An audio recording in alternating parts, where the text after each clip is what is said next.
ஒரு அழகான புல்வெளியில் லிலா என்ற ஒரு சிறிய செடி வாழ்ந்து கொண்டிருந்தது. அதன் அருகில் ஒரு பெரிய ஆலமரம், ஒரு சூரியகாந்தி பூ மற்றும் ஒரு மாமரம் இருந்தன. அவர்கள் அனைவரும் சூரிய ஒளியில் மகிழ்ச்சியாக வளர்ந்து கொண்டிருந்தனர். ஒரு வருடம் கடுமையான வறட்சி வந்தது. மழை பெய்யவில்லை. நிலம் உலர்ந்து பிளந்து போனது. செடிகளின் இலைகள் சோர்ந்து குனிந்தன. சிறிய செடி பயந்து, நான் மிகவும் சிறியது, நான் உயிர் பிழைக்க முடியாதோ என்று சொன்னது. அப்போது பெரிய ஆலமரம் மெதுவாக கூறியது, நம்பிக்கையை இழக்காதே, விசுவாசத்துடன் தேவனை கேள். அந்த இரவு சிறிய செடி ஜெபித்தது, கர்த்தாவே, எங்களுக்கு மழை அனுப்புங்கள். அடுத்த நாள் வானத்தில் கருமேகங்கள் கூடியது. சில நேரத்தில் இனிய மழை பெய்ய ஆரம்பித்தது.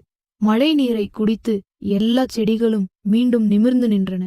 சிறிய செடி மகிழ்ச்சியுடன் சொன்னது, தேவன் எங்கள் ஜெபத்தை கேட்டார். பாடம்: விசுவாசத்துடன் ஜெபித்தால் தேவன் கேட்கிறார்.